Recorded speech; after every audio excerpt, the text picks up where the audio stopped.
You're listening to Atlas Bits, your host Jay Fisher, and Global Man Steve Newton. Hey, well, you're up in dust right now. Thank you. Thank you for joining us. This is Daddy Knows Bets. I'm Jay Fisher here with Matt Lodeman and the brain, Steve Wolf. We also have a very special guest tonight. His brother, Little Brain, Kev Wolf. Kev, I know you're a big fan of the show. You have listened to probably all the episodes. How do you grade your brother's performance? Give him a grade? Yep. 8.5. 8.5 out of 10? Yeah, I think they were looking for a letter. Oh, that's a B. 85.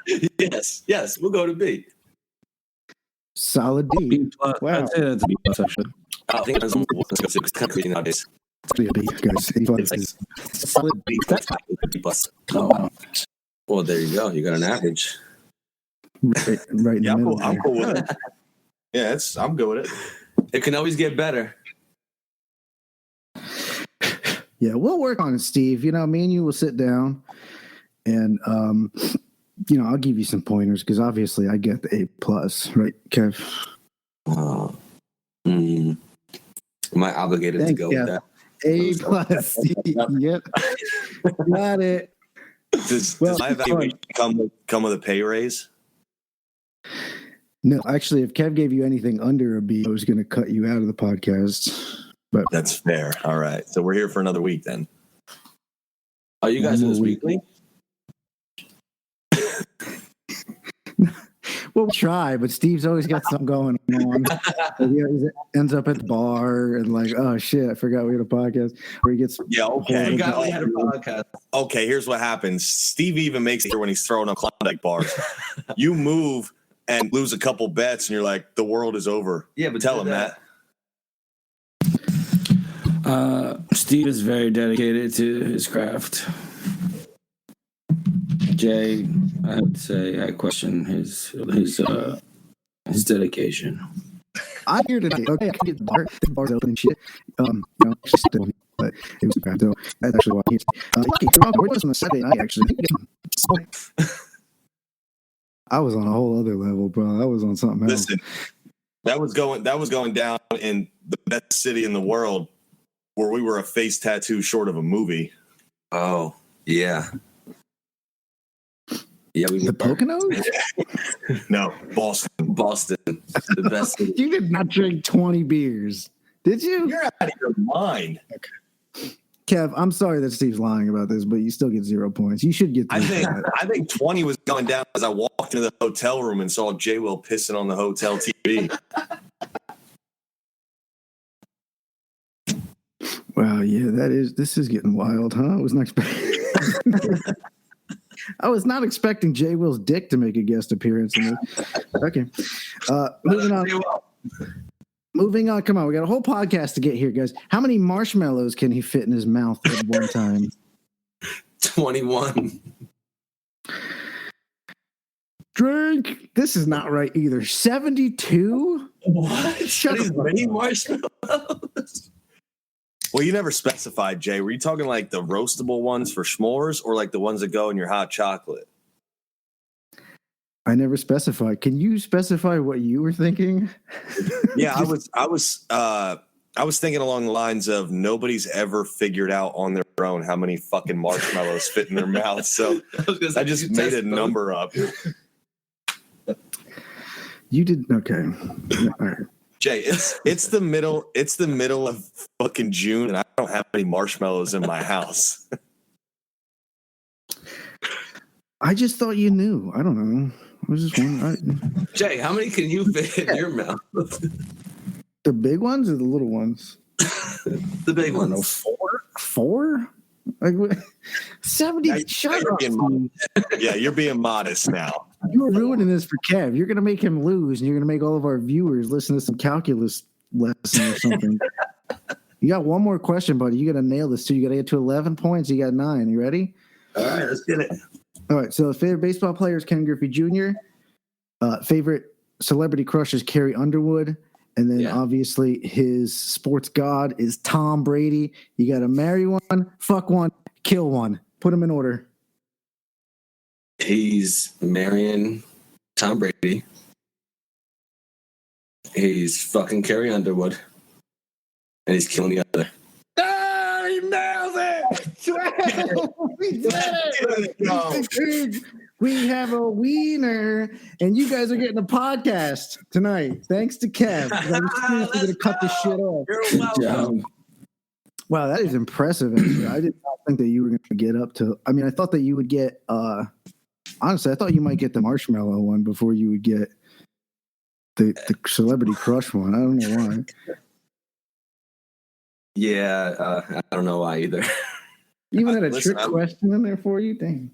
I'll be honest with you. I like what I like, and I stick to it. And I kind of messed up. I knew it was shrimp. Kind of just took a little brain fart there. To be fair, it's a lot of surf and turf, so he just went the wrong style. Yeah.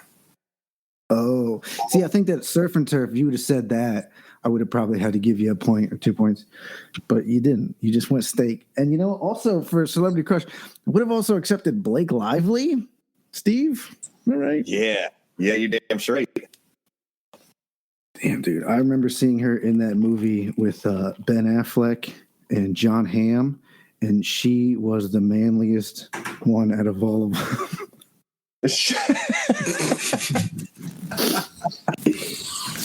Man, that face. Damn, man, that mug. Listen, I don't know what it is about. I don't know what it is about Carrie Underwood, but ever since she was American Idol, I was like, man, there's something about this girl. Southern Belle. You gotta appreciate the talent. You know, obviously, yeah, little blonde Southern Belle. I get that. There's why? What's her talent? Hotter chicks out there. She's an actress, isn't she? What does she do? She's a writer. Sure, I'll take your word for it. I think she used to sing. I would definitely look at her naked, is all I know. Matt, question: who's your celebrity crush?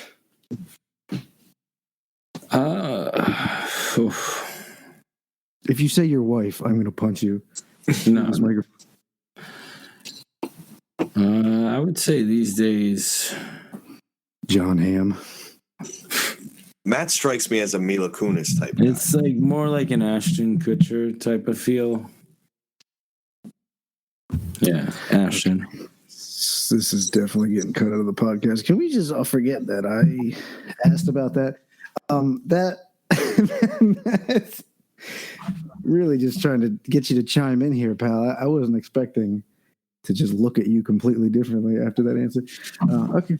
Well, thank you guys for playing. We appreciate that. We're going to move on to some sports, some actual news here. There's a lot of golfers that are leaving the PGA, and I never even thought that this could be a thing because the PGA is the PGA. But now they have a new PGA. It's called the LIV, I believe, and I don't know anything about it. So that's why we brought you on today, Kev, because I want you to explain to stupid idiot assholes like myself what the hell is going on right now. Basically, it's just a different league that's trying to come alive. And it's dumping a crazy amount of money into some very known players to try to attract people, attract fans, eventually get a TV deal, I'm assuming. Steve was saying earlier that apparently they're already on YouTube. So this is like millions of viewers. But it's like the same level as PGA. I mean, they're paying more money out, I think, right? They're paying more. That's what level, no. They haven't gotten the best players over there. They've gotten big name players.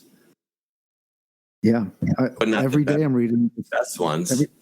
Every day I'm reading that somebody else is leaving the PGA to go to is it the LIV? Is that what it's called? Well, it's Roman numerals, I believe. Yes, so actually LIV stands for 54, and that's how many holes they play each tournament. Oh, shut the fuck up. Really? Yeah, and then it's like a team format, but then still they're like keeping track. Like the way I was watching it on YouTube, and it was showing you every individual score, but they're on teams. Apparently they only play 8 times a year. Or at least for this first year. For now. Yeah, I was going to say. Okay, so do I call it the LIV? Do I call it the 54? What do I call it? So I don't sound like a total asshole like I normally do. I've heard it called Live. I've heard it called Live Golf. I like Live Golf. I think we'll stick with that.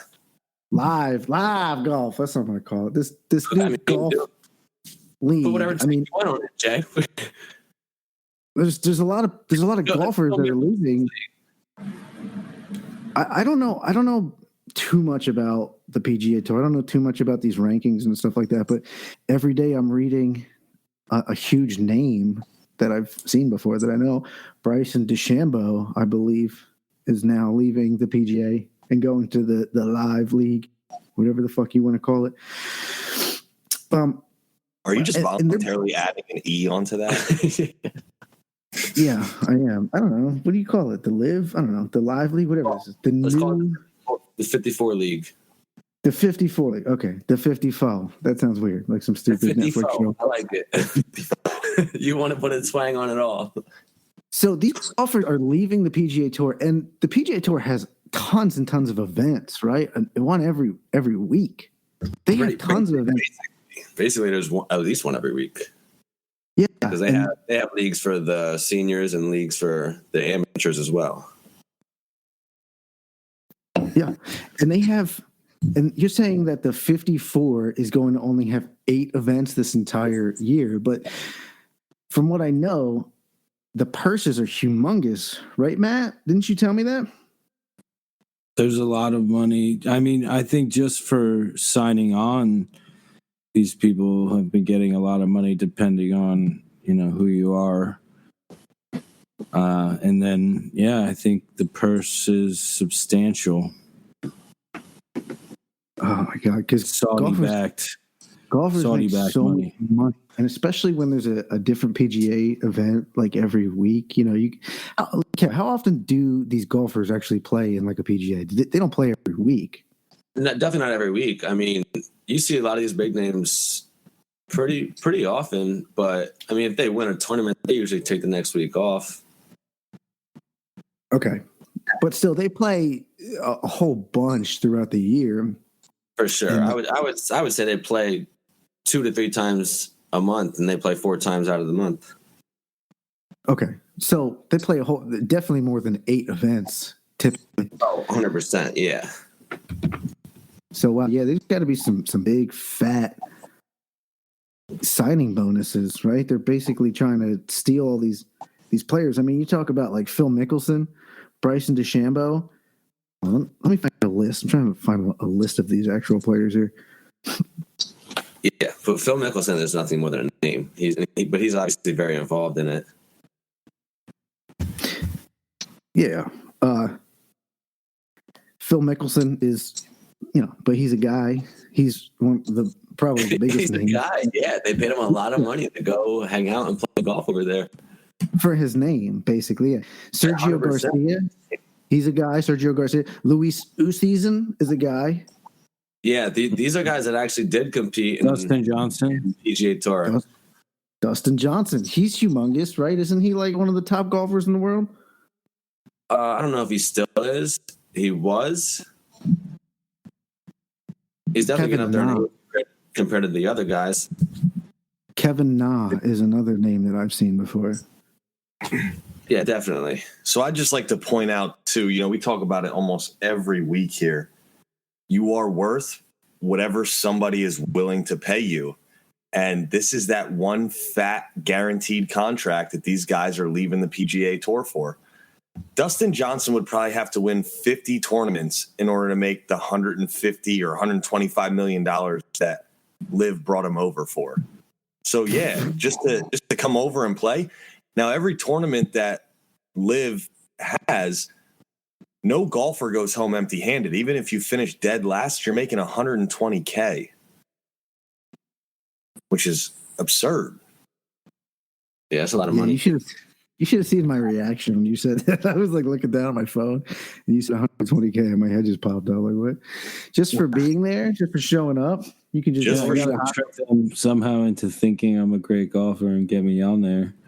I'll just go out there and fucking suck it up every week. So yeah, the PGA Tour cuts people out. So what, are they going to limit how many people can get in a tournament if they're making 120 minimum? Listen, the Saudis got a lot of money. Yeah, I understand that. I don't know if you saw these gas prices these days. They're getting more and more every week. Let me tell you. So that's the thing, too, that kind of dominated the first Live press conference. It was, how can you guys be so morally bankrupt to leave the PGA? And it's like, okay, well, so just because the Saudis are backing it and they have, it's a regime over there that's kind of been oppressive and so on and so forth, they want these guys to now answer questions as to why they took $100 million. No, the guys asking the question should realize that if they were offered $100 million, there's really no morals or ethics involved in that either. I have done a lot worse things for a lot less money. And Jay, what exactly would you do for $100 million? I think everybody in the world deserves to know. The question is, what would I not do? What wouldn't he do? Yeah, and honestly, like just off the top of my head, there's not a lot. If you're talking sexual things, there's nothing. Oh, listen, I laugh at you, but I'm right there with you. Illegal things, there's very generational money, bro. Like our kids' wouldn't even have to do shit. Yeah. And this is actually funny because I was thinking about this. Somebody was talking about Chris Carson, how he's thinking about trying to come back, but probably not. And I was like, well, he's scheduled to make like $6 million or something this year. And I'm like, oh, I would fucking break my neck for $6 million. Shit, man, you would be in a wheelchair the rest of my life. $6 million. I probably wouldn't for $6 million. But how much we talking? $100 million? Would I end up in a wheelchair for the rest of my life? I don't know. I'm pretty lazy anyway. I like just sitting around. Give me can I move? You have a club foot anyway. You're like 2 months away from needing a wheelchair. Right? I'm almost there anyway. So it's like, yeah, I might do that. And can I use my hands so I can play Xbox still and change the channel and shit? Forget about it. Oh, the save! Sorry. This is all getting cut out. Okay. Mookie. Did you see they had another bases loaded nut buster? Shut the fuck up. What the fuck is wrong with the Dodgers, dude? Come on, this should be like 8-2 right now. Give me a break. It's still just a 1-run game. I need it to be a 2-run game, but with the Dodgers winning by 2. All right, pal. We're running out of time, but home team, you always got a chance. That's what I love. I just feel like never bet on the run line away team. Yeah, away team. Never bet on the run line for the home team. I always feel like I get effed. Because, like, if you're not leading by the 9th, then you're most likely not going to win by 2 unless you hit a home run in extra innings. Oh, come on. Bet struck out with the bases loaded? Yeah, he did. It was 3-0 count, too. It was a 3-0 count. Steve, what do you want from this guy in DFS? He's 1 for 4. He's got a hit and a walk. What do you want from him in DFS? You want a grand slam? Did we take plus money on the Red Sox? Because they're already up 2-0 in the first. Oh, my God, dude. Devers, Stat Heroes is all over this nonsense, bro. Every player today, every player has hit like a home run. It's absurd. I'm losing my asshole. So you're playing against a computer or a real person? Oh, it's a predetermined lineup. I really wanted to plug these guys because I like the platform, and I was like a 50% chance to win against the house. And it's like Stat Heroes, where you can play DFS 1-on-1. You against the house. Let's talk about this. Actually, we'll jump into baseball after this. Okay, let's get back to just wrap up golf. Kev, do you have every Saturday? I'm texting you, and I don't know if you've noticed this. It's basically every Saturday night. Like, hey, Kev, I was just wondering, have you been watching golf? Usually take bets though. Do you have any? No, I do. I usually, the last couple of weeks. I told you Justin Thomas like a month ago, and I don't think you did anything with that. Well, you know what? I do a lot of drinking, okay, pal. All right, I can't be held accountable for everything that I do or don't do in life. But for the most part, I don't know if you've noticed this, but yeah, I text you every fucking Saturday, and I'm like, "Hey, dude, what's going on, man? You all right? How you doing? You good? Oh, by the way, do you have any golf bets for me?" Because, I mean, you seem to have some really good strategies here, and I was doing this too, but I was always getting it wrong. Is where you look at like a close leaderboard, a guy who's maybe like 3 or 4 back, where you're like, "Wow, this guy maybe had a bad first round, but the last 2 rounds, been tearing it up." I don't go much further into analysis than you. I know you do, though. You know these guys, some of these guys, and you can look at them and say, this guy's a closer.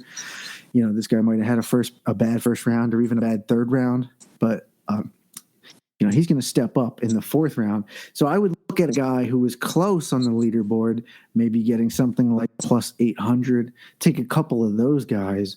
Obviously, you can take 7 of those guys, and you can still make a profit.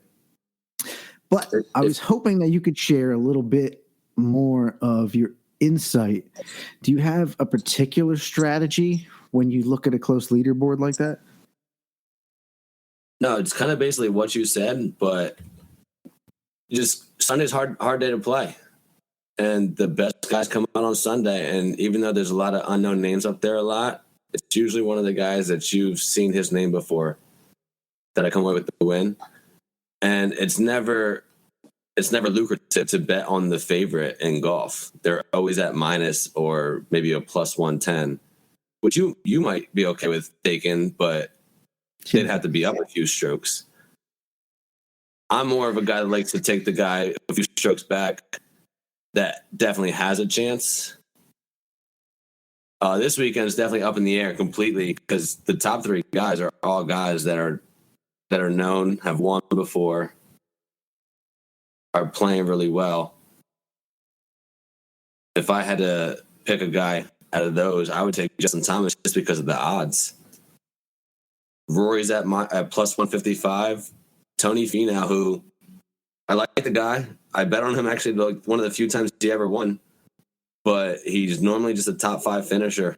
He can't come away with it on Sunday. He's at plus 280. But then Justin Thomas is all the way at plus 470. So anything can happen on Sunday. I know he's 2 strokes back, but that's a birdie for him and bogeys for Tony and Rory. And he's right back in it. And it's crazy just odds and see that a 2-stroke difference is the difference between, plus 500. Mm-hmm. Yeah, McIlroy, he's a closer, right? Everybody knows who Rory McIlroy is. So he could absolutely win that. But you're right. There's probably not a whole lot of value. I'm looking at DK right now. He's plus 160 with a 2-stroke lead. Yeah, he could win for sure. But yeah. Well, 2-stroke lead, but he's tied though. It's not a lead. Exactly. Okay. Yeah, so a no-stroke lead. Exactly. And then Tony Finau, is that how you pronounce it? Finau. Tony Finau, plus 280. Yeah, I guess there's maybe a little bit of value in there. But yeah, you're right. Justin Thomas is sitting right there. And he's back. And he just did it a few weeks ago, down 7 strokes on Sunday. It's just hilarious to me looking at some of these odds before the whole tournament starts.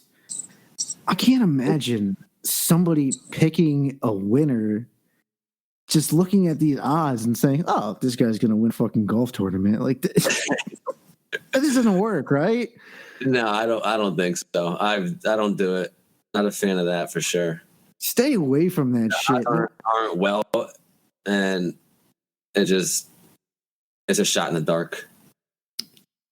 Yeah, even if you're doing like a top 5, top 10, top 20 finish. Well, you do that more than me. I don't believe FanDuel has the top 5. Do you do that on DraftKings? DraftKings has it. Yeah, FanDuel, I've seen it. Yeah, for sure. I don't know about pre-tournament because I don't do it. I haven't done it in the longest time. Like, why would you want to? You know, it's so fucking hard. But yeah, when I'm looking at it right now, top 5, they have top 5, they have top 10. Also on FanDuel, DK has top 20. Listen, But Matt you're can right. rip a ball like fucking Happy Gilmore down the fairway. Who does he like tomorrow?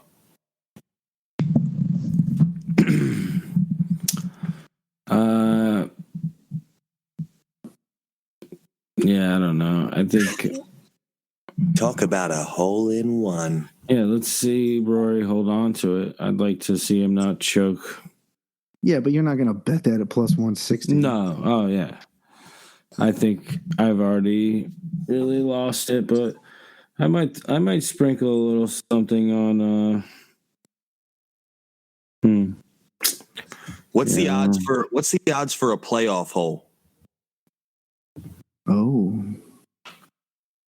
That I don't know if you can bet on. I don't know. I've actually never seen that. Probably, I don't think I've even ever seen that on Bovada. It's usually just winner, top 5, top 10, top 20. And I'm looking at these top 10. I mean, you could bet like Rory McIlroy right now is minus 600 to finish top 10. Or sorry, top 5. Top 10 is minus 2,500. Top 20, minus 20,000. Why would you even offer that? You want to know why you offer that?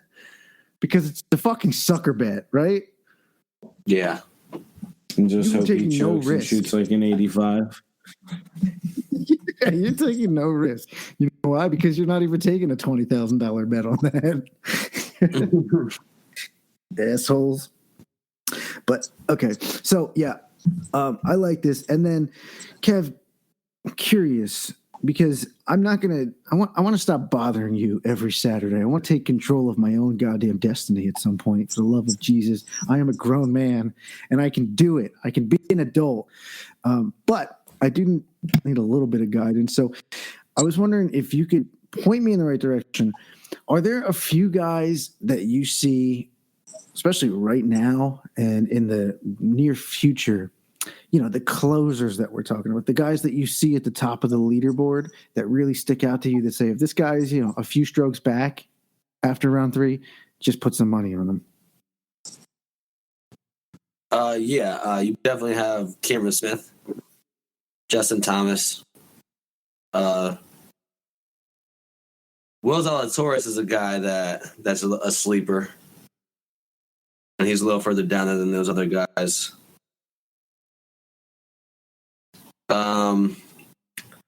Scotty Scheffler's never a bad bet, but he's usually up. If he wins a tournament, he's usually up the entire tournament. He's not really a come from behind guy. Okay, but if he's on top, you're saying don't fuck. He's on top. It's hard to bet against him, but never want to bet for him because he's usually a minus if he's up a few strokes on Sunday.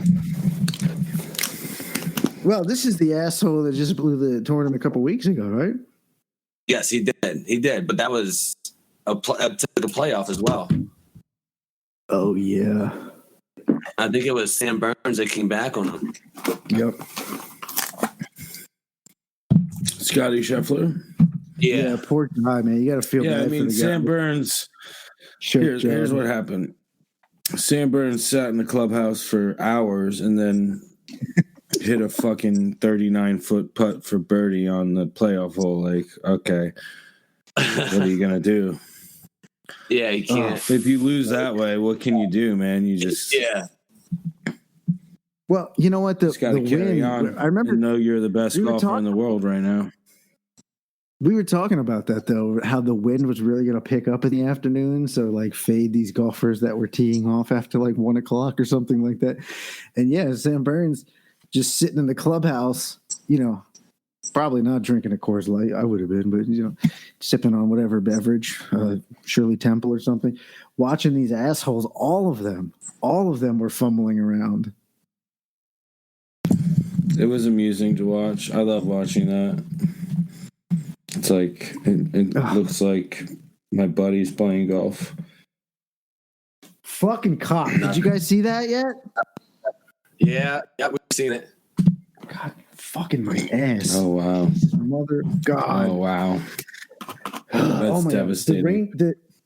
The Lightning have been fucking dominating this game, but they just cannot score. Oh my God! Shesterkin. Oh, they scored! No, Shesterkin. Oh, what happened? What just happened? I'm trying to. What just happened? I don't even know. What's going on? I'm ahead of you guys. Yeah, you're way ahead. What? Wait, the ref said no? How much time is left? 6 Did minutes. you see that? Lightning. Yeah, I guess they're counting that or no? The ref behind the goal said no, but That is a goal. Yeah, I mean, obviously. Yeah. Shesterkin said no. Of course he's going to say no. Stamkos. No, the ref behind. I mean, whatever. I don't give a fuck what that asshole says. That's a goal. Oh, he hit. Oh, okay, that's why Stamkos ran into it, but that's still a good goal. Interference. No, that's not interference.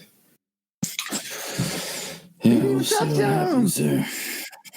That's a good goal. Oh, he did. He blocked his glove with his hand. No fucking way that is not a goal. That is a fucking on the goal. rebound here. I mean, he kind of ran into him a little bit, yeah, but Well, that's what goalie interference is, no? No, because it has to be like that's a good goal. Boom! Let's go.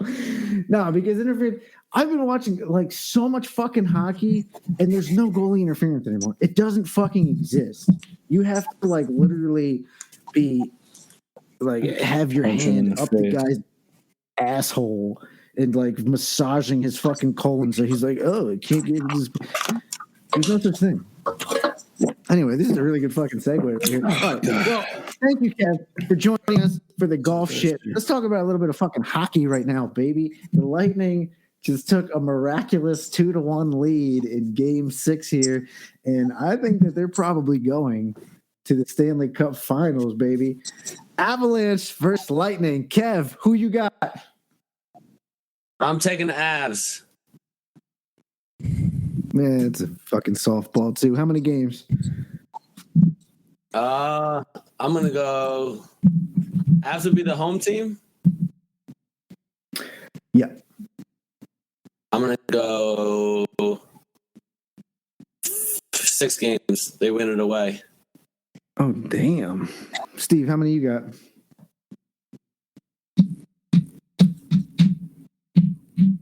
Lightning in 3. Okay. You just went from a B to a C minus. Matt, tell Steve how this is really going to go. Rangers in 5.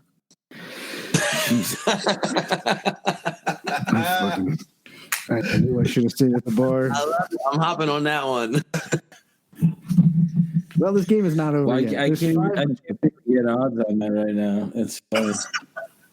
You cannot get odds. On the FanDuel Rangers. seems to think that this is over as well because I can't even bet on the Rangers to win the Stanley Cup anymore. They're like sparing. Oh, Palat with a shot on goal. Oh, let's go! Winner! No, it didn't happen. Wait, what? Just kidding. You fucking dick. Seriously? I was like, hold on, I'm ahead of you. He does have one shot on goal, I think. And then also Kucherov, did he get an assist on that? Yes, he did. So he got a point. Okay, Palat, good job, pal. You got fucking more assists than you have shots on goal. You gotta be kidding me, asshole. Well, I don't know. I don't know what to say about the Lightning, man. I think that a lot of people just counted them out the entire time. Nobody had them getting past the Panthers, I don't think. Maybe people in Tampa Bay. I think that who did they play in the first round again? I can't even remember. Was it the Leafs? It was the Maple Leafs. A lot of fucking people had them losing to the Maple Leafs. Wow. And it took them to game 7, right? That was a good series. Poor Maple Leafs. Got matched up against that was game 7. Yeah. And the Leafs were actually the Leafs had a 3-2 series lead in game 6. And they had a 3-2 lead in that game. Wow. And the Lightning came back. And then they just dominated the fucking Panthers. And I don't know what to make of these people. I mean, I want to take the Avs too. They are an amazing team. And that's all they do is win. All they do is score goals. Nobody can even get the puck. You can't even get the puck when you're playing the Avs. But every single time that I have doubted the Lightning, I mean, how much money could we have made if we just kept dumping money on the Lightning in the playoffs for the last 3 years? Well, so here's the deal. I was talking to Kev earlier tonight about this, and there's something to be said for a little bit of a layoff here. Like, you saw how the Lightning came out after a week and a half off playing the Rangers. They went down 2-0 real quick. I worry for the same thing about the Avalanche. You know, this series, the Stanley Cup's going to start fairly quick after this. And the role that the Lightning are on now that they found their groove, you know, they went down 2-0 in the series. They hold on here and rip off the next 4 straight. They might have a lot of momentum coming into the Stanley Cup. And not only that, you look at the series that the Avs have played. They swept the first series, and then they came out against the Blues. And we all liked the Blues, actually. We thought that they were pretty underrated coming into the playoffs. And we were probably right because we're awesome. But unfortunately, a Binnington injury probably ended their hopes. But, yeah, then they lost a couple of games to the Blues. But then the next series, they swept again. So, I don't know. Maybe you're right. I mean, maybe there's just a little bit of rust factor in there. But, I mean, holy shit. They're 8-0 in 2 of the series. I don't think anybody's betting against the Avs right now. The last I saw, actually, they were minus 200 to win the Stanley Cup. The way that they have been playing in the playoffs, that might be a fucking steal. I don't know what's going to be, you know, the series odds, but to win the cup, last I saw, they were minus 200. But hey, I'm here for it because after last show, you know, we talked about Conn Smythe and basketball MVP. I parlayed both of them, Wardell with Francois. So let's get after it. Dirty. Wow, what a game he had last night. And you have to excuse me, Kev, because I did take the Celtics and I was sleeping on the Warriors. But you know, I'm a stupid asshole. So as soon as you saw me putting money on the Celtics, you should have been very, very comfortable about your Warriors, man. Oh, I just keep doubling down every time they become plus odds again. Every game, every other game, you could have gotten both these teams at plus odds to win the finals. Every game, it switches back and forth.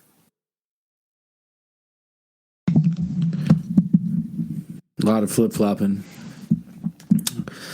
But, yeah, I don't know. I think it's just like game to game. It looks like Jekyll and Hyde when it comes to the Celtics, man. Like, in Game 3, they just look so athletic and just superior, like able to move the ball so much faster up and down the court. And Golden State couldn't stop turning it over, even though, you know, Clay got it going a little bit. Game 3, Steph has just been on point all series. But I don't know. I don't like Tatum, man. I don't like him. I think every time he tries to like have the ball, it's just like him trying to play one-on-one and not get anybody else involved. So, yeah, definitely agree. Steve and I actually talked about it the other night. I'm actually a bigger fan of Jaylen Brown. Steve thinks Jaylen Brown's the best guy on the planet. Yeah, because he is. Well, But I just don't think it's their time yet.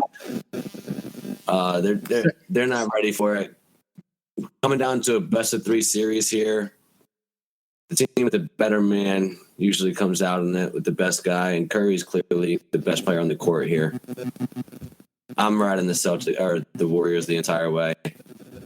Probably game 7 would be my guess. You think this is going to 7 games? Probably. I'm thinking that home teams win out from here. Well, I thought Curry was hurt the whole time. He had an ankle injury, and I don't know. Boston just beat the hell out of the Warriors in San Francisco, and that's why I thought that. Is that where they play, San Francisco? That's why I thought that the Celtics. There's no chance for the Warriors, but yeah, I mean it's a close game too. But then Curry kind of just took it over right at the end there. That kind of stems back to what Steve was saying before about the Avs sitting for so long for the Stanley Cup.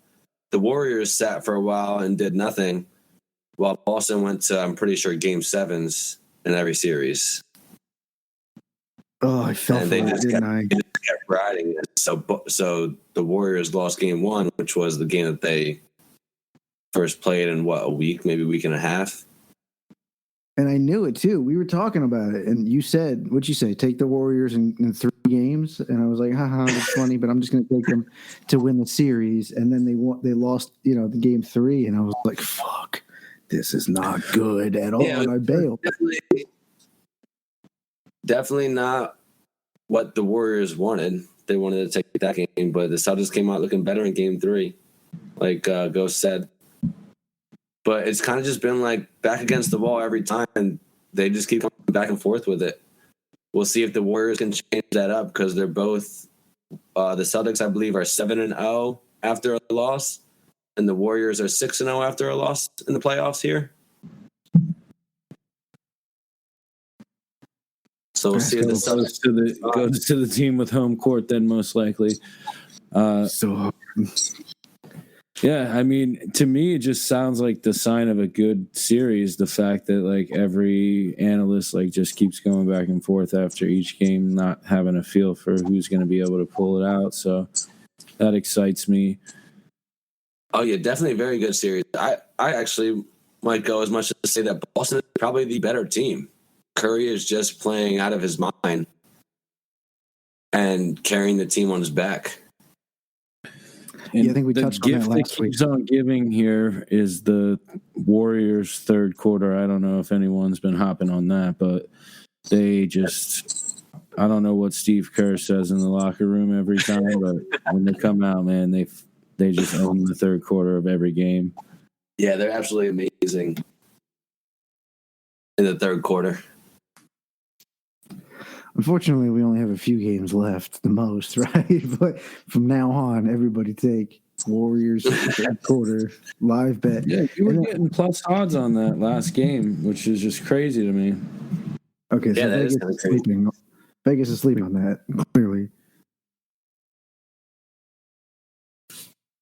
And then I was actually texting you guys the other day, and I was mad. Remember about apparently in Virginia sucks. Virginia, you can do some sports betting, but some things you can't bet on, including like in-state college games and also things like player awards. Stupid. It's like, you can have some fun. But Jersey's like that too? Jersey's like that with the college games, yeah. It's freaking stupid. But whatever. Like you can't bet Rutgers when you're in Jersey. Whatever the reasoning behind it, it's stupid and frustrating and angering because I was going to bet. I don't know why. I just saw this stupid article on ESPN about Jason Tatum, like minus 110 to win MVP. If the Celtics are going to win, then it's going to be Jason Tatum being the MVP. And I was texting you guys like, why can't I fucking bet on Jason Tatum being the MVP? Of course, me being a stupid idiot asshole, I probably would have dumped my life savings on that. Thank God, Virginia, that I can't. Thank you. But can you guys do me a favor since I can't look this shit up? And what are the odds on Steph Curry MVP? It's got to be like minus 600 right now, right? Actually, I believe it's 2-2. I'm pretty sure it's only like minus 135. Because Tatum's the other favorite if the Celtics were to win. Even though I was talking earlier with Steve, and he mentioned that he read something about how win or lose, Curry could actually get the MVP award either way. Whoa. And I think Jaylen Brown, up until this point, Jaylen Brown has probably been the best player for the Celtics. So if they win, like, he should get it, but that doesn't necessarily mean that he will. Like, even in the Eastern Conference Finals, like, Tatum won MVP of that, and he wasn't the MVP. That shit's all political bullshit. Like, don't bet on that. Tatum made a first team All NBA this year, and Curry didn't. What sense does that make? But Curry is actually minus 150 for an MVP, and Tatum is plus 180, and Jaylen Brown is actually at plus 700. Okay, so all right, it's probably not a lot of value in there, unless you want to take. Well, you're certainly not taking Curry because I don't understand how Steph Curry is minus 180. You said, but the Warriors are minus 130. Yeah. So how is he the favorite? He's more of a favorite to win the MVP than the Warriors are to win. Yeah, that makes sense because he's a finals possibly. It's a lock for him. Like, there's no question he's the best player on the Warriors. There is some debate who's been the best for the Celtics thus far, so I can see that. Like, yeah, I definitely agree with that, Ghost. If Jaylen Brown wants to go off for the next two or three games and actually lead the Celtics to a finals, then he could definitely be the guy. There's maybe a little value there. Definitely not Steph Curry because, I mean, if you're going to take Steph Curry being MVP, you might as well just take the Warriors to win that series at minus 130. Do both. That's true. You parlay it together, maybe? Well, FanDuel doesn't allow you to parlay it. No, just take it separately then. You can have some fun, but not all the fun. There it is, baby. The final. Lightning. I had a couple of big fat bets in there too. They only won by one goal. That's it, man. That's it. Oh wow, I won that other parlay too. I had Lightning and then I had under 7.5. It was funny. Under 7.5 goals was like minus. Yeah, I was just trying to do a single play to get a boost. Yeah, it was like minus 700, and then Lightning over 1.5 goals like minus 600. I ended up getting that. Basically, I ended up taking the Lightning to win, but padding the parlay with that other bullshit, and I ended up getting it up to like plus 130, I think it was. So, pretty good, man. You know, I've gotten in a lot of trouble with that, so I would definitely recommend a little bit of caution. I would recommend doing that. It seems, you know, like a good way to get the Lightning. They were, I think, minus 200. Seems like a good way to get them up from minus 200 to even money-ish. You know, if you want to pad it with a couple of things. That worked, obviously, and it can work in same-game parlays, but I have also been on the wrong side of that. It's like, fucking Jesus Christ. Seriously, this game, they couldn't get to 4 goals? Exercise a little bit of caution with that. But, you know, if you do it right, I mean, I would stick with usually the under in games like this where you know that the goalies are going to be playing well. But, you know, that made my, you know, I took the Lightning at like minus 200 and then I took under minus 7.5 and that brought it up to like minus 130 or something like that. So, yeah, that's a safe bet. What could you have gotten the Lightning at after game 2 when they were down 2 games? It was not that great. It wasn't? It was not crazy. Vegas knew. Yeah, they're not stupid. Even though the Lightning lost at home those first 2? No, it was away. It was in Madison Square Garden. Right, the higher seed, yeah. Yeah, Vegas knew. All right, fair enough. But still, I mean, I'm sure it was plus odds, so you should have, I guess, like, it would have been smart just to wait or do both. I think it was maybe up to like plus 175 or something like that. So, but yeah, you're not going to wait on that. Crazy. I mean, yeah, I guess they just know how these things go, huh? I mean, I took the Lightning at minus 110 to win the East when they beat the Panthers. And I thought that was really good odds. I was like, well, the fucking Hurricanes obviously are choke artists. They're not going to get past the Lightning. If the Lightning just beat the shit out of the Panthers, neither of these teams are going to get past the Lightning. And then I got a nice little scare there. after game 2, but fucking stuck with it and ended up being a really good bet. I win every year. I put fat bets down on these playoff series, especially the first round, parlaying a couple of them. And that usually works pretty well. You can usually get, I think I took the Canes in the first series. Oh yeah, it was the Panthers and the Canes. I think I took parlayed the first series.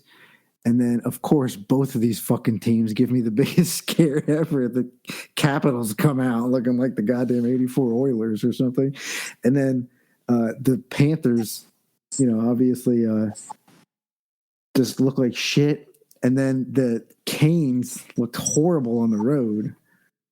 So it's a scare, but I always lay down fat bets, especially the first round. I'll parlay a couple of winners that I know are going to win, and it works out for me. So that's a nice little tip for next year.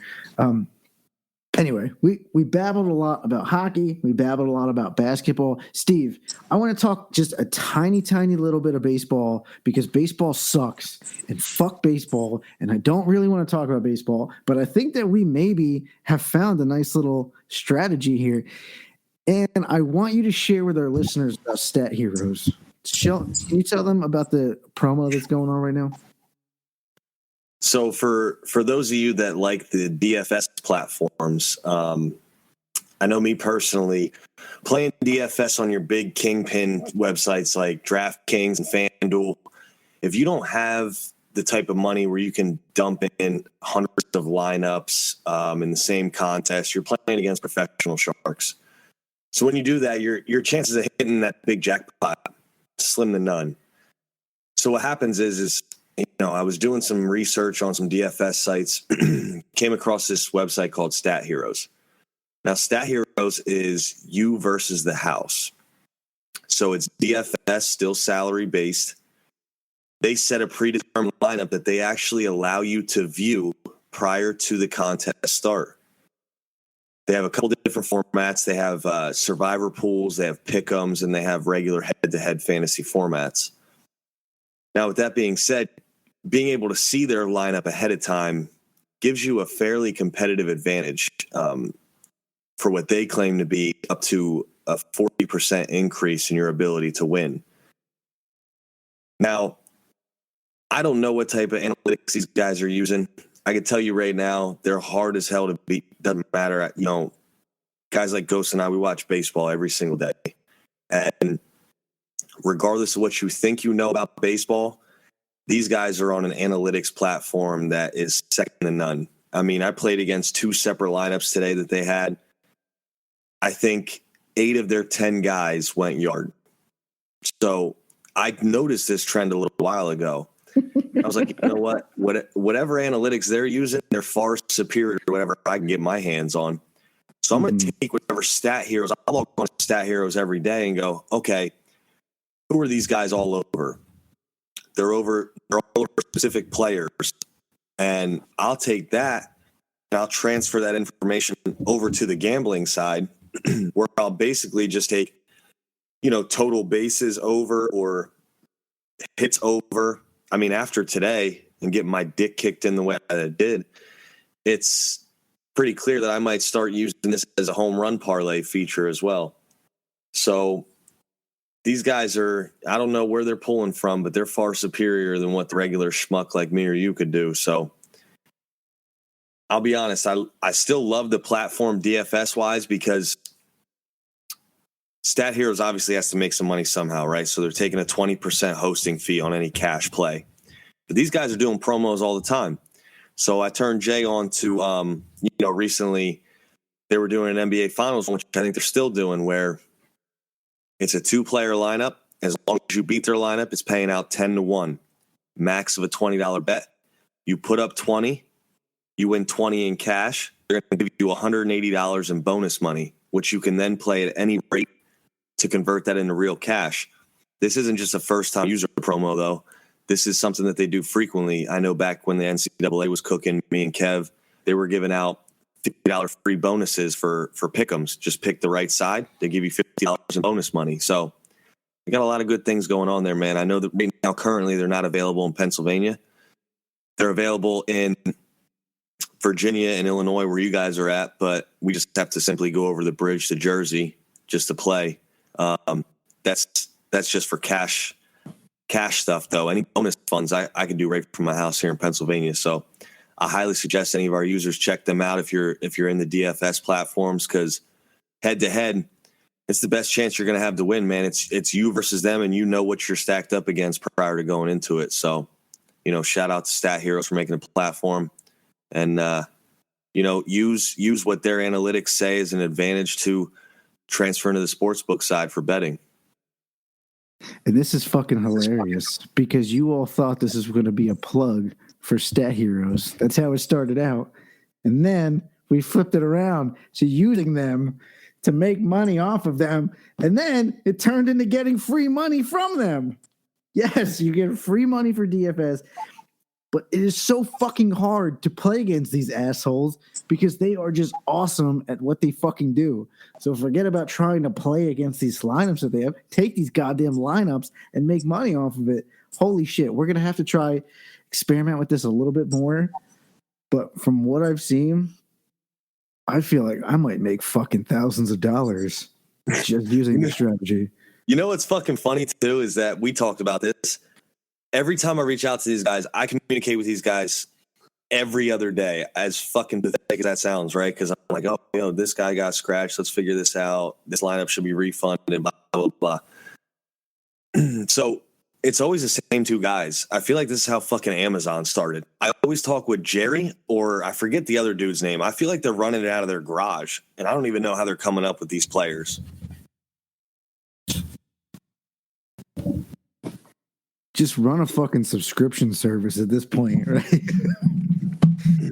Listen, just keep money the beast, because I know as soon as I mentioned it to you, right, Jay, you made a little bit of money today off of it by telling what they had. I'm going to keep doing it too. To be continued. Palat got his shot on goal too. I don't know if we shouted that out. Yeah, he only had the one. You know what? It's fucking hilarious because they were all over Palat. But for some reason, I went with shots on goal. And I'm just an asshole, apparently, because he had 2 assists, but only 1 shot on goal. So, yeah, again, they were right.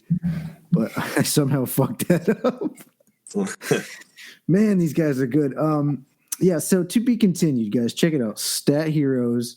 Maybe if Stat Heroes gets a hold of this, maybe you guys can sponsor us.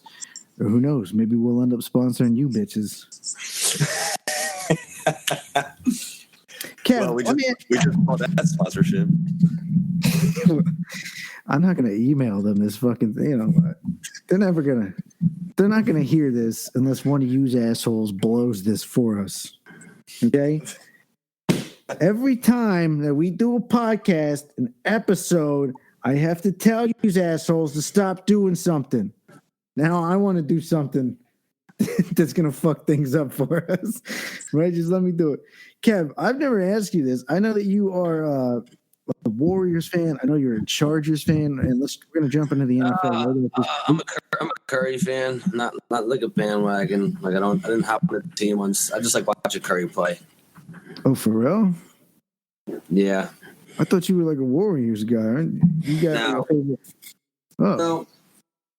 Just really enjoy watching Curry play. I think he's one of the best of all time. He's changed the game, the way we watch it, the way people play. For sure. Do you got a favorite baseball team? Oh yeah, it's the Red Sox for sure. Ugh. I'm sorry to hear that. Let me ask you this: is your dad a Red Sox fan? No. Okay, and that's why we are. This is actually one question I was going to hop into this. I was going to throw into the brother questionnaire. What year did you guys start liking the Red Sox? I have a guess. Go ahead, smartass. Was it 2004?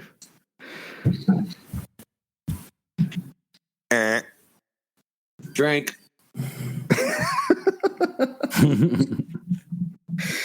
Was it before that? Was it the Bill Buckner thing? No, none of these assholes were born. Yeah, the Bill Buckner thing. The Bill Buckner tape. Watch it again.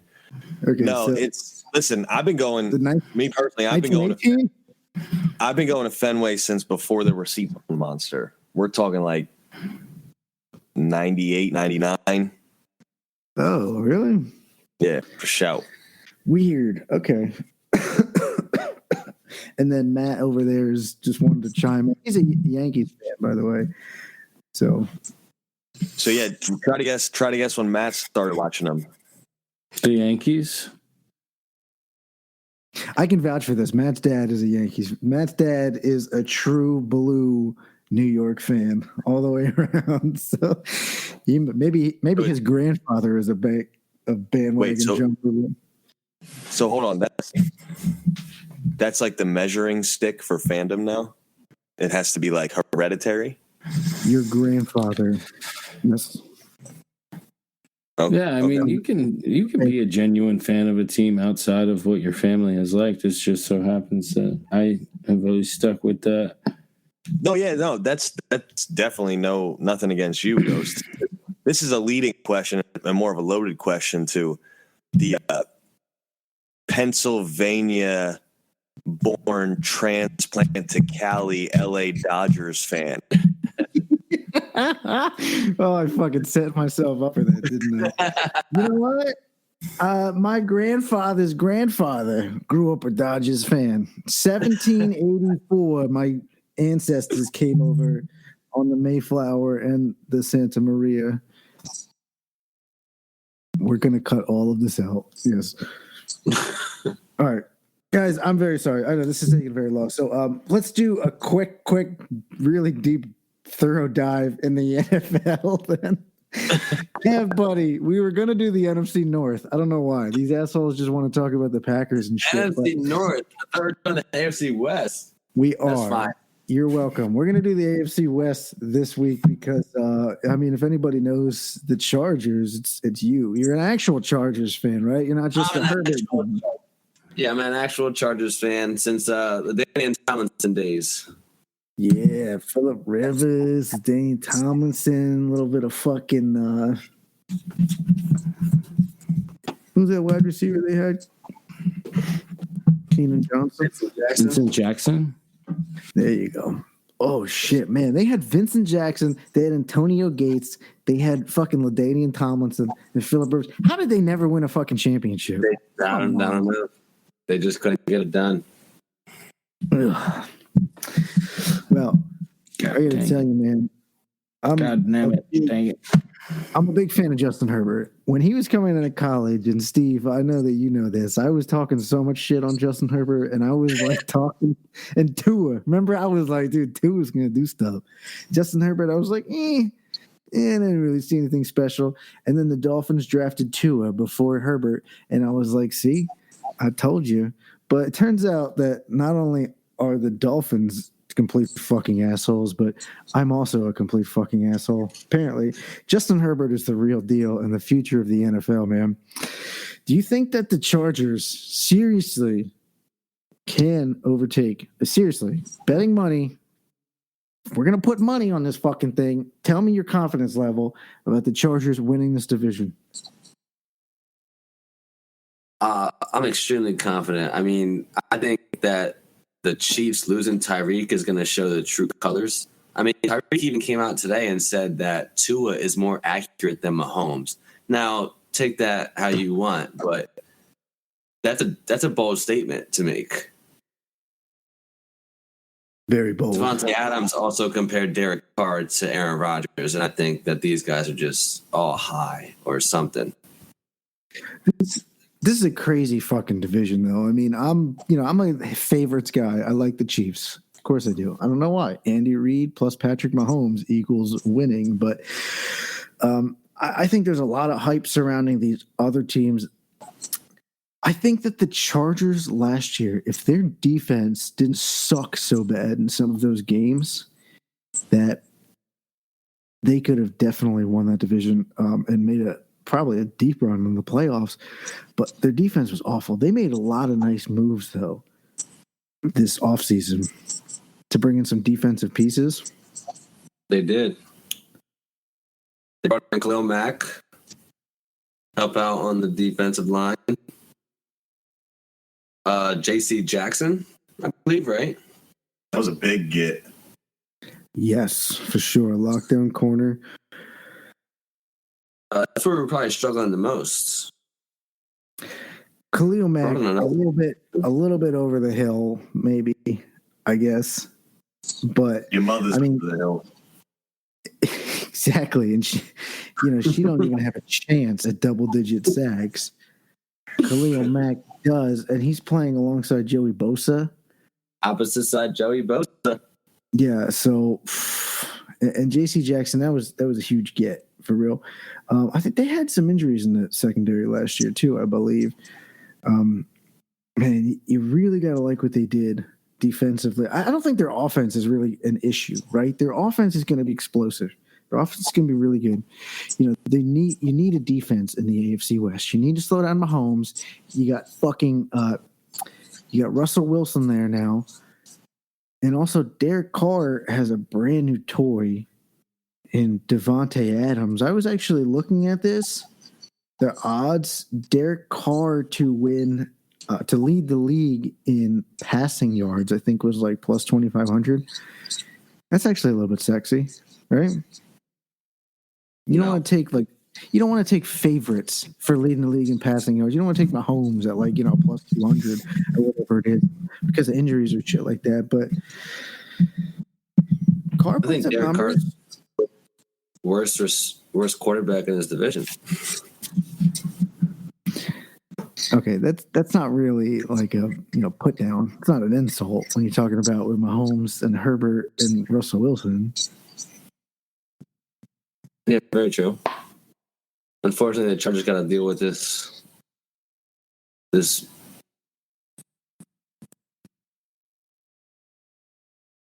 wild AFC West now. Big names everywhere, good quarterbacks everywhere, good wide receivers. Yeah, the only really good defense though in this division is probably the Broncos though. So I don't see Justin Herbert having an issue slinging this ball around. I don't know if necessarily I don't know if it's necessarily good value, but let me see. Player futures, most passing yards. Wow, no fucking way. Really? Regular season most passing yards. Justin Herbert is now the favorite to lead the league in passing yards. I'm pretty sure he was only second to Tom Brady last year. Plus 550. I mean, Justin Herbert's a solid guy. The one thing that I worry about these futures is injury. But yeah. I mean, I don't think, like Mahomes, I put a fat bet on him a couple years ago. Of course, he got injured and missed like 1.5 games and fucked me out of my money. Is that where he dislocated his kneecap? Yeah, and then missed like a quarter. It popped it back into place. Yeah, I'm sorry. Derek Carr is only plus 1,000 to lead the league in passing yards, but yeah, I don't know. It's hard for me to take a favorite this early, but I do like Justin Herbert. Seems like he's going to finish top 2 or 3, and he's not an injury prone guy. No, Justin Herbert likes to throw first. He doesn't like to run. He can run. He's big. He's fast. But he's definitely a throw first guy. Yeah, this is crazy. I mean, it's crazy to look at all these superstars in this division. Does anybody have any nice futures that they would be confident in? I mean, most receiving yards, you got Travis or receiving yards. Yeah, I'm talking about in like player stats. I hate to take any of these guys. Honestly, I hate to take like receiving yards or rushing yards because of injury. Passing yards, I feel a little bit more comfortable with Justin Herbert. Well, what are the MVP? What are the MVP odds at right now? Oh, I can't even. I can't even look at that. Thanks, Virginia. That's crazy.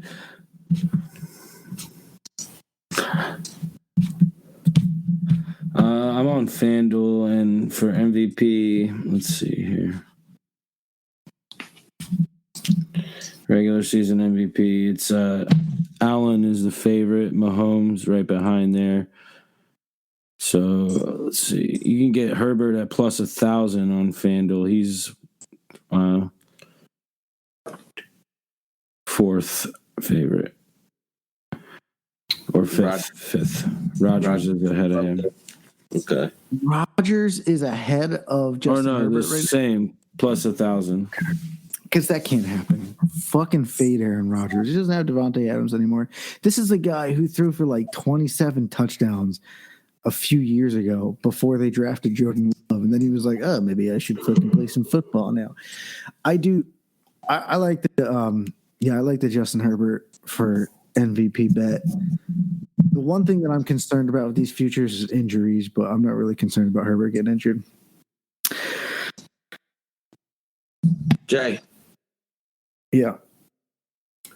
How many seasons with 10 plus interceptions do you think Aaron Rodgers has? Not many. How many years has he played? 15? Good question. Got to be around there. Not many, but I think that that's probably one of the lower echelon of stats that they look at for MVP. It's really all about touchdowns and, it's about putting points on the board. It's about putting wins on the win total. Because Rodgers is a back-to-back MVP, and one of the things he does best is not turn it over. Honestly, I feel like that whole team ran through that Aaron Rodgers to Devontae Adams connection. And 2 years ago in 2020, when he won the MVP, he threw 48 touchdowns. Last year, he threw 37 touchdowns. That's a lot of fucking touchdowns. 4 interceptions. You're right. I'm looking at this right now. Holy shit. This guy only has 2 seasons where he threw double-digit interceptions. Yes. Two is the answer, Jay. Do you know how much Steve Glover Tom Brady has? Probably a few more than that, I would imagine. No, a few's only 3. So look at this guy. 2018. Got 12, Jay. 2018, Aaron Rodgers only threw 2 picks, but he only threw 25 touchdowns. Now, to me, I look at that and I'm like, holy shit, that is amazing. Nobody throws only 2 picks. I mean, Jesus Christ, you can throw a pick just fucking walking from your car to the stadium, and just, oh shit, I tripped over some fucking, a piece of gum in the parking lot or something like that. But that is far from MVP caliber. You need to put up touchdowns for MVP caliber. And you got to like what the Chargers got going on right now. Offensively, Keenan Allen, you got Mike Williams there. I think Mike Williams, really good. He needs to keep his mental focus for sure. But Herbert loves him. Herbert's going to throw a lot of yards. He's going to throw a lot of touchdowns. MVP race early season, in my mind, you think Tom Brady, you think Justin Herbert, and honestly, I think Patrick Mahomes has dropped down a few pegs losing Tyreek Hill. I would not bet on Patrick Mahomes winning the MVP. Yeah, I think he has to drop down losing Tyreek Hill. That speed was just too much. Yeah, just put the ball in his hands. And this is bullshit. I mean, I'm not going to sit there. I can't get on board with what he's saying about Tua is a more accurate. I don't give a shit what you're saying. About Tua versus Patrick Mahomes. Patrick Mahomes is Patrick Mahomes, and he's still going to get it done for sure. But fantasy-wise, in this division, a lot of good quarterbacks here. Are you putting Justin Herbert over Patrick Mahomes? I think it could definitely be a possibility with Patrick Mahomes losing Tyreek. I think we're going to see a different Patrick Mahomes this year. Yeah, probably needs to have an Aaron Rodgers type season where he throws few interceptions, because I don't think he's going to get to 50 touchdowns again. Anybody like Derek Carr to end up a top 5? Let me ask you this: use assholes. He's not even top 5 in his division. You assholes. Let me ask you this.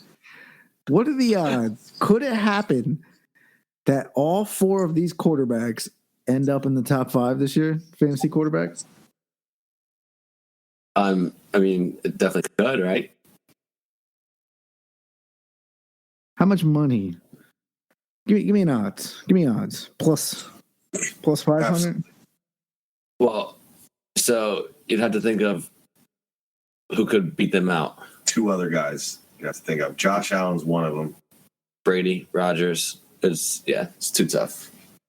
I'm going on record right now, and I'm telling you that Dak Rodgers is Prescott, not. Lamar Jackson, Matthew Stafford. Just because of Carr, I mean. Yeah, you got to add the rest of those guys for sure.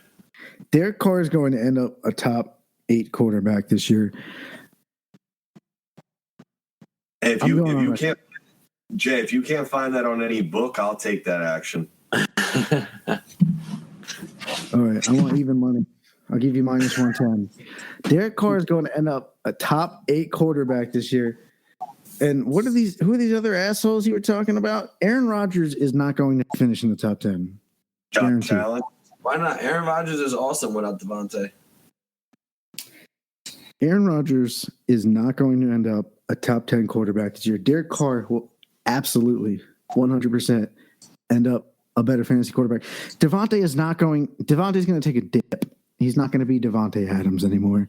But do we still like him in the let's say the bottom of the first round? I mean, do you guys like him as a top 3 wide receiver still? No comment. He's on my MV team. All right. I don't think he'll lowball on me when I tell him no.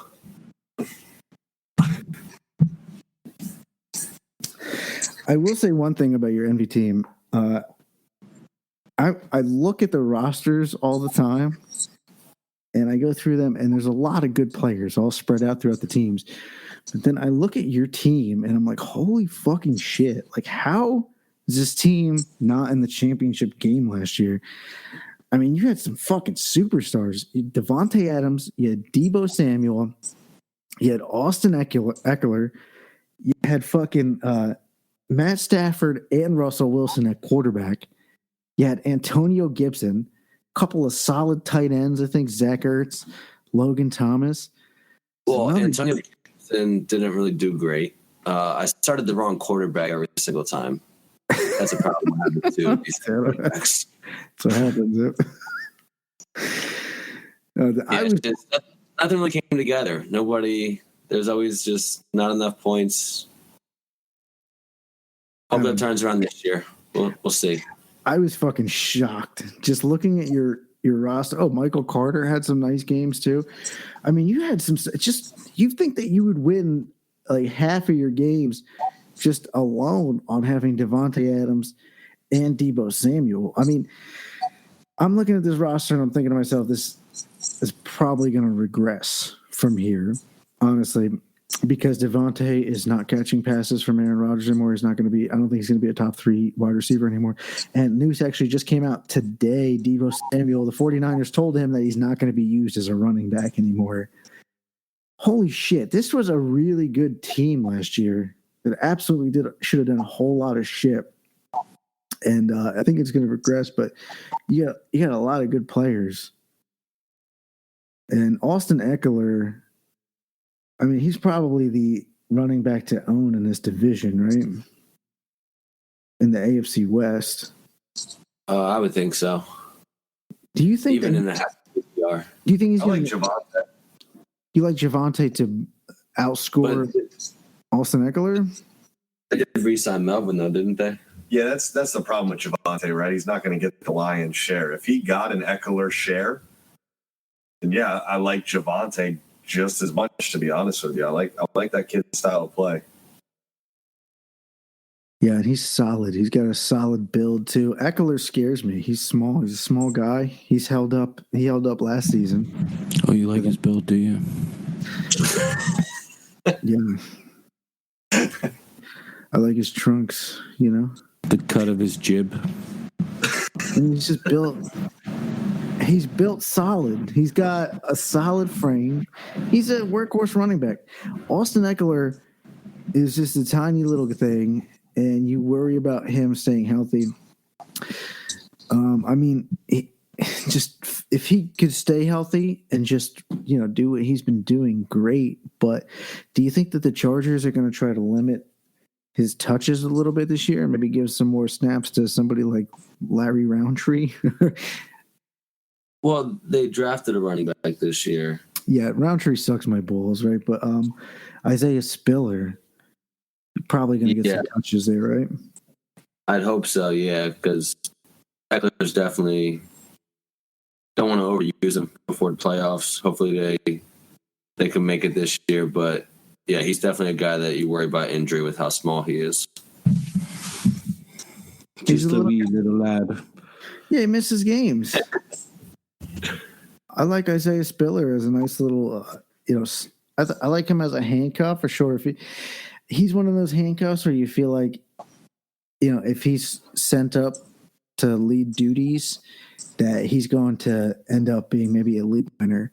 But I think that he also may have some standalone value as well.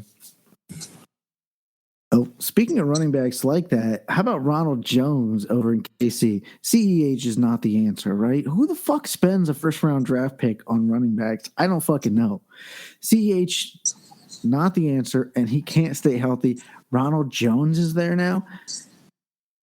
I mean, shit. That's still kind of an ambiguous backfield. It's not like CEH has a stranglehold on this starting job, right? So you're talking about Ronald Jones in what, maybe the 10th, 12th, 11th, 12th round, something like that? Yeah, definitely back there. They're just too pass heavy. Yeah, but Run game, they're going to score touchdowns, though. This whole division is going to score touchdowns. Javonte, yeah, he would be a top 5 running back if not for Melvin Gordon. And then you look over there in Las Vegas, and you got Jacobson. The fuck's his name? Jacob Williamson. I can't remember. This guy was a first-round running back, too. Jacobs. Mike Mayock pick, yeah. Mike Mayock, what a fucking train wreck. That Kenyon Drake. Don't forget about him. Kenyon Drake, yeah, for sure. I don't know how this backfield is going to shake up. I just think they're going to throw the ball a ton, and I think that Derek Carr is going to rack up close to 5,000 yards this season, and I really like him. And then wide receiver-wise, what's his fucking name?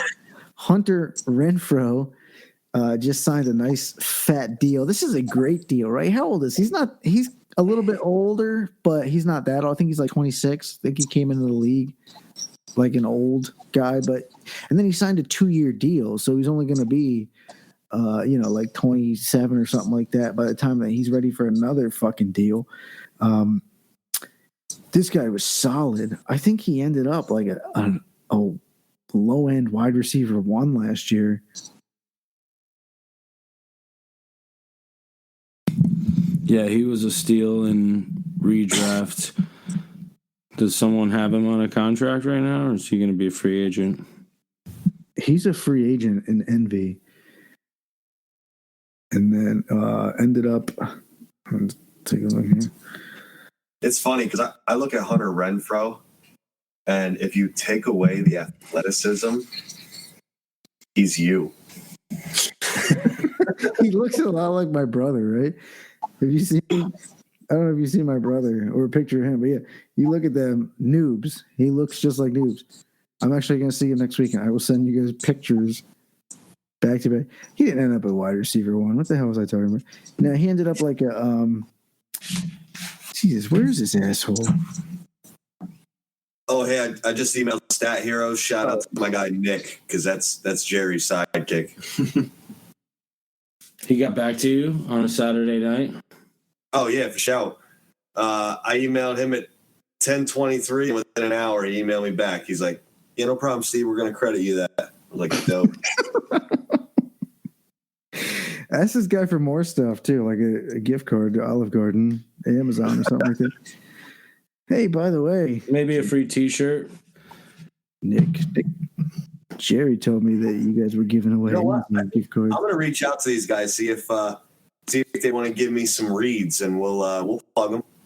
See what's going on. Tell them the first couple rounds are free, and then we'll negotiate after that.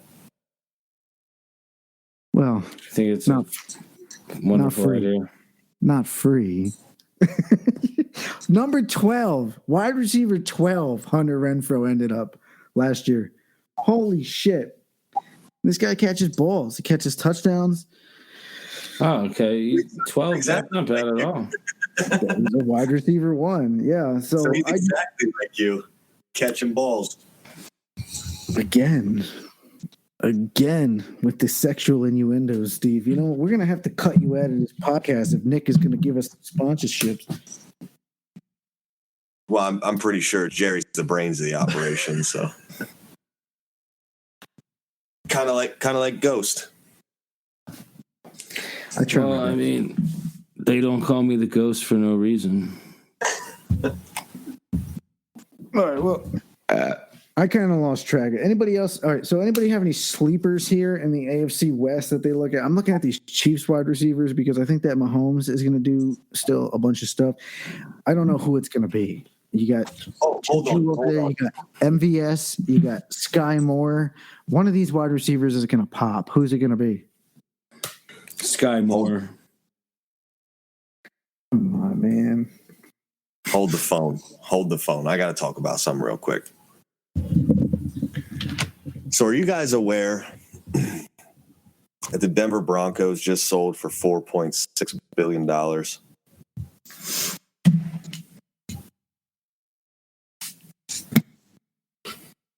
Yes, Steve, I'm aware. Thank you, Matt. So the Denver Broncos were sold for $4.6 billion to the heir of Walmart, right? Now, back when John Elway became the GM of the Broncos, he was offered by the then owner a 20% share of the Denver Broncos for what would have amassed to $15 million upfront in cash, and then $15 million later that they would have figured out in salary agreement. John Elway declined. Now, the owner at that time had since passed, and his 4 to 5 kids, I can't remember how many he had, have been going back and forth for the past 2 to 3 years on what to do with the team, and they finally decided to sell.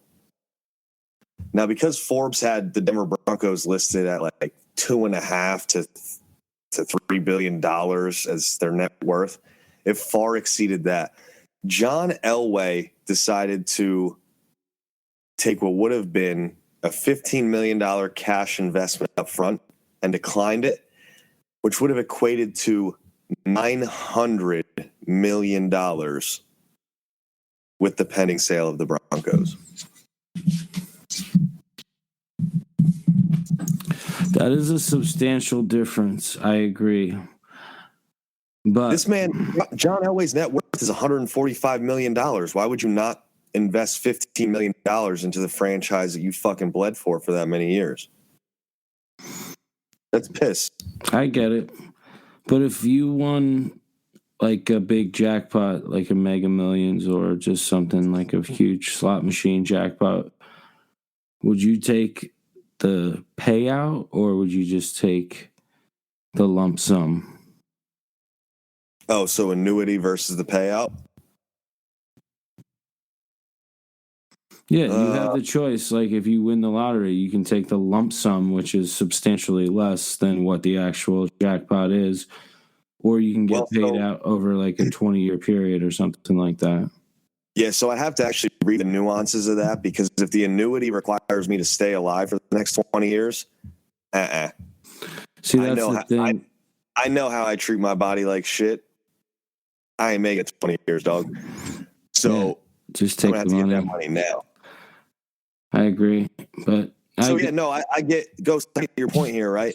John Elway was probably like, initially when he was offered that deal, he's like, well, shit, the owner isn't going anywhere, and in my lifetime, I might not even be able to capitalize on the investment that I make in a cash out. You know what I'm saying? But man, talk about eating a plate full of regrets.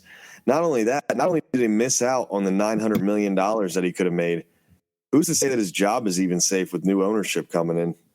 He might have cost himself his yearly $3 million salary as well. Yeah, he could be protecting his job a little better if he was actually the owner. I would take like next year when Tom Brady becomes the owner / head coach / quarterback of the Miami Dolphins. That's going to be hilarious. By the way, the lottery, you can pass down the annuity one generation, I believe. Oh, really? Yeah, then I'm taking that shit. Yeah, I would take the $900 million over. I didn't even hear what you were saying because I went to go take a dump. I would take the $900 million over anything in the world and life. Just give me $900 million and I will do whatever you want me to do.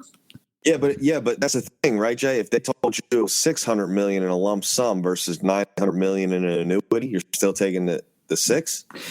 Well, I think a lot of people take the lump sum because they think, well, I can probably take this and make more money off of it than waiting all that time and then take the extra percentage. No, not me. I'm just going to gamble all this shit away anyway. So it's better to just, pay it out in portions to me. And that way I'll, at least I'll know that there's going to be more in the future, especially all these assholes that win the lottery and then they end up just blowing it all. How stupid do they feel? Damn. I should have just taken the fucking annuity and passed it down to my kid. How about Allen Iverson? He just celebrated a birthday, right? He's only a few years away from getting that Reebok trust money that he's been waiting for. He needs it, stat. Yeah. I don't know. I wouldn't know. I wouldn't know about any of this shit. Send me $900 million. Please. I told you about the machete guy, right? That's been robbing people in my neighborhood with a machete. Which one? Oh, yeah, I think you failed to mention that. The latest one? He's robbed 5 people at Machete Point now, within like a mile of my house. See, and if you can take that money, this is what I'm talking about. If you can take that money, you can invest it in something wise. And at some point, you have to stop. You can stop doing Machete Point robberies. Yeah, that makes sense. But I mean, that's a bold move, Cotton, in the middle of Chicago, robbing people in what's the biggest, gun crime per capita in the world with machetes. It's actually eventually you're going to come up on the wrong person eventually, and someone's just going to shoot you in the face. So. Yeah. But if you pick your victims wisely, I mean, it's kind of actually genius. The police ain't going to catch you. They're like, a fucking machete? All right, well, we just got someone that got shot with a fucking assault rifle down the street, so we're going to deal with this first. Oh, look at that. A PGA Tour player wins the Live Invitational in London. Charlie Schwartzel. It was Schwartzel, right? Yeah. Yep. He almost blew it. Mickelson finished at +10. And Dustin Johnson only at -1. That's great. Give me my Live PGA Tour card. That's what I'm saying. I don't care what $120 or $120K just for showing up. I will show up 10 times. You can only show up 8. I will show up 10 times. I wonder if I haven't even honestly checked it out. I wonder if they're letting these guys drive golf carts too. That'd be dope. I haven't watched it either. Oh, fuck yeah. Speed golf? So, like, the PGA has come out and said now, like, firmly that they're not going to be able to participate in, like, anything, right? Oh, yeah, they got suspensions. And that's the one thing I told my brother here, right? I'm like, listen, I don't really care one way or the other who jumps ship, who doesn't. But I just love to see the PGA Tour shaking at the knees going, what are we going to do? How are we going to stop this? Apparently, it's going to have to be set up by court. Yeah, bring me on. This is my chance. Matt, this is your chance, too. Send them videos of your drives. This is our chance to get our PGA Tour card. Well, I got to tell you, ever since I got in that little tussle on the golf course and injured my shoulder, I haven't really been able to quite smash it like I used to.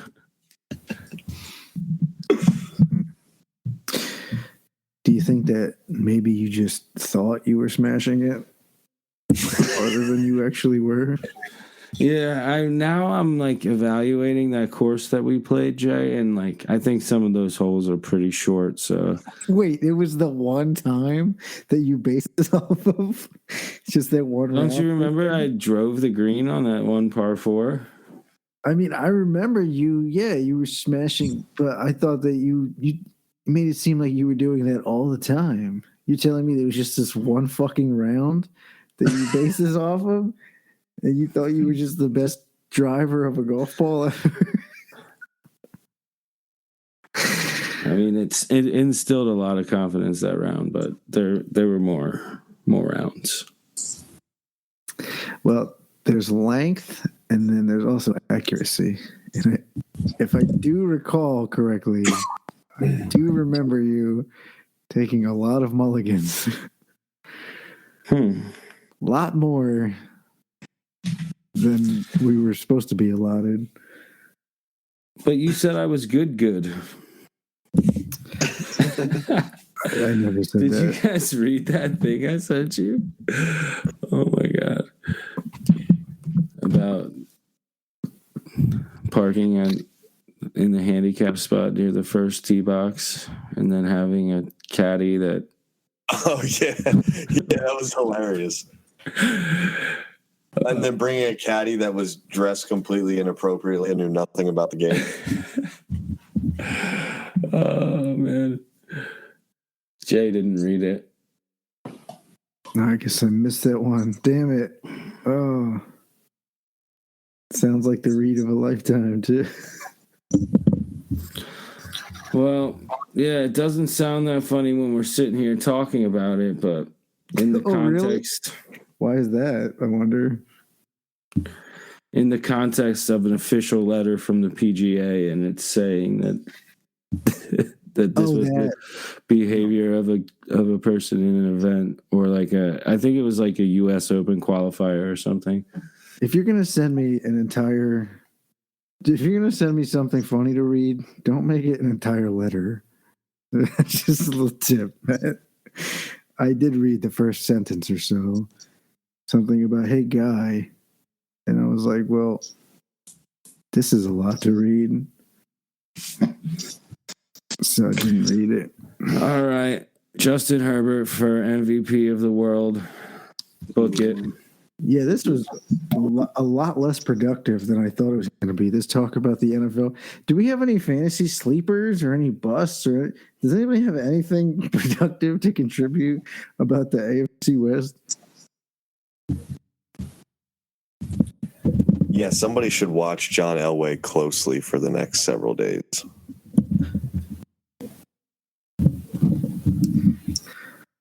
Oh, boy. Okay, we're not going to get anywhere with this, are we? Who's the other team? Oh, the Broncos. Hey, does anybody think that Russell Wilson is actually going to end up a top 10 quarterback? Feels like he should, but he's probably going to not. Vegas does, so... yeah. I don't know. Who? Johnny Vegas.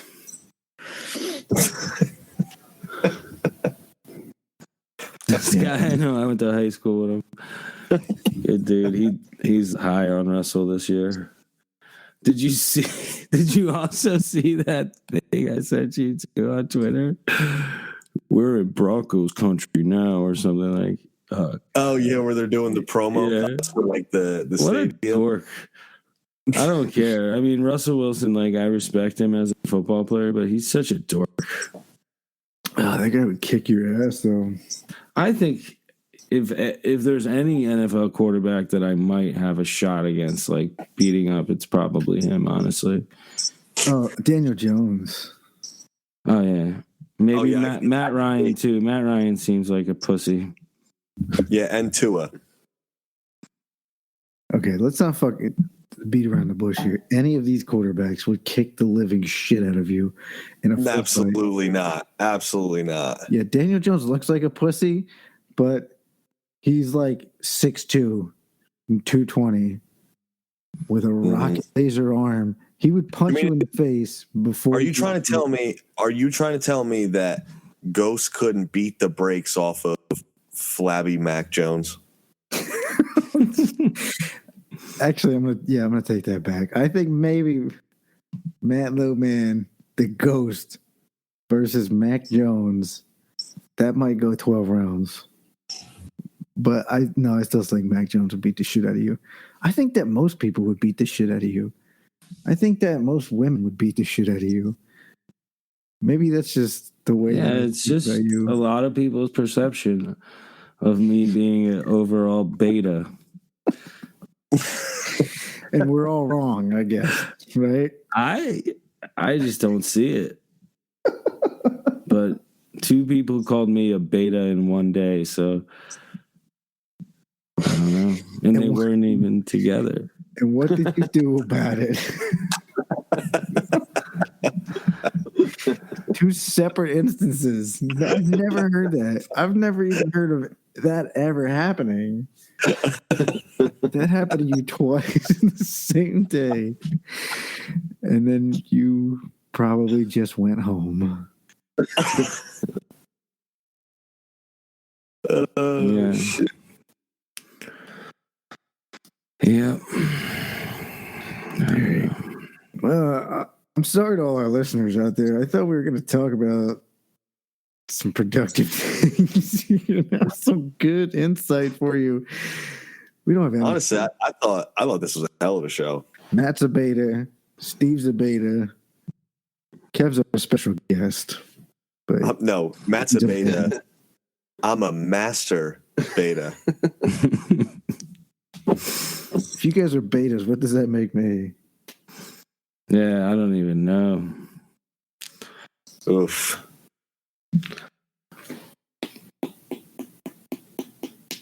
We'll have to explore that next week.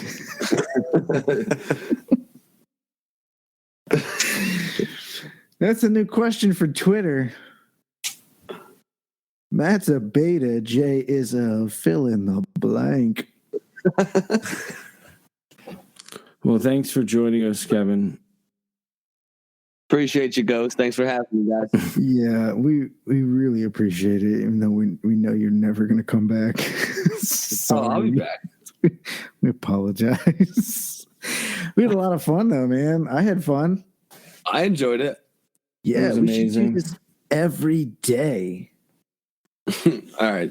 That's a little much. Over the top. I like the weekly thing you guys got going. All right, every other day we should do this. Well, if we get our sponsor thing going, then maybe we can achieve that. But as of now, we still got to grind it out, Jay. You got Daddy dudes. You got to lug around that giant foot of yours behind the Uber. It's becoming more of a foot now than it has been in the last couple of weeks. So, I didn't even know you could have arthritis at 37, but oh, lucky me. I'm like a fucking statistical anomaly. Well, just be thankful that you don't have what Justin Bieber has and your whole face doesn't work. Millions and millions of dollars. Hundreds of millions of dollars and millions of adoring fans. Yeah, that must suck. He's got like some stupid shit like Bell's palsy or something. It's different. It'll clear up in a day or two. Oh, okay, good. It's I was worried about him. It's a bunion. It'll heal. I was genuinely concerned about the Biebs. All right, guys. Well, yeah, I should probably go change a diaper. He's good to go. That'll be a while now. Awesome. He's out like a light. Oh, by the way, how are things at the homestead over there? Have you caved? like the beta you are. And, what do you mean caved? well, I mean, I know there was a little bit of tension there. Basically, you were her bitch, and you had a tough time accepting that, I think, for a while.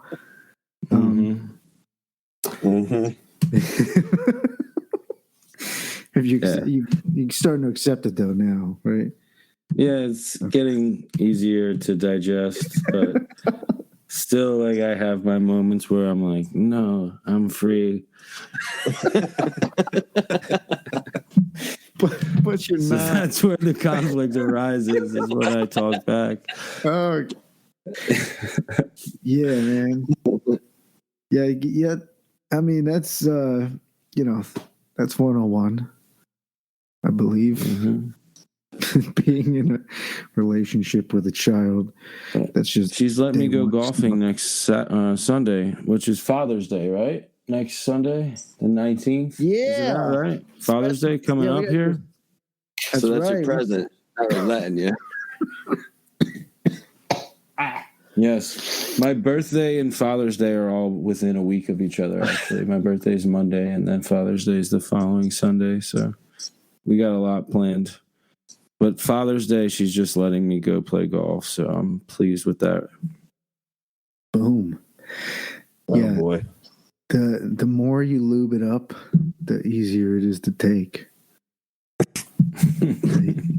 You're realizing that, but happy birthday! Well, I mean, who are you to tell me? Because you obviously rebelled, and now look at you. You're just free man. Well, when you trying to lube it up for a jumbo jet in your ass, I tried it, man. I tried the lube, and then I realized, like, holy shit, I just need a bigger ass. Oh. Forget about it. I can use as much lube as I want. It's just my asshole's not big enough. Humongous jumbo jet of a cock. Fuck me. I gotta meet this person. Probably different situation. Clearly. Oh no, she will charm the pants off of you. Believe you me, my friend. Yeah, that's how they work. That's how the Satan's. devils. Yes. But totally different situations here. So the difference is that Dulce is actually a nice person, and you were just the asshole. Yeah.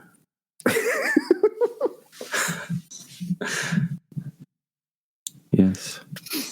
So if you want some, I can't argue with it. Some advice from a guy who clearly knows what he's doing over here. Well, I mean, you're just being honest, which I appreciate. So, yeah, thanks. Mm-hmm. But yeah, we're working on things ourselves, each other. I worked on her a little bit earlier, I'll tell you that.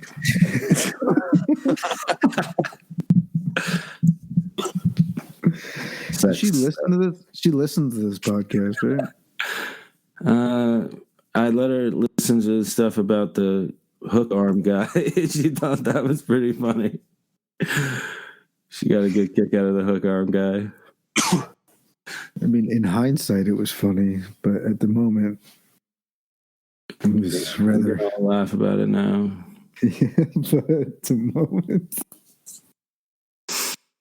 Whose fucking kid is this? Hey, anybody knows who? Anyway, where's your movie father? Where is your horrible father who things like that? There's like a cheesy horror movie where you guys laugh at him in the store, and then he kills you. He kills people that make fun of his hook. All right, good luck, gents.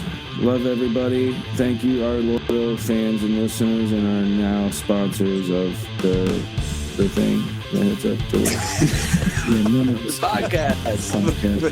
I love it. That's like the dude that lives on the couch for fucking half baked. 45 minutes later. Thanks, guys. None of this is going on the podcast. Now we're definitely gonna have to edit it. Good night, man. Some of that was good, though. All right, I hope you find a way to fit some of it in. Thanks. Bye. That's what Lauren said. All right, good night.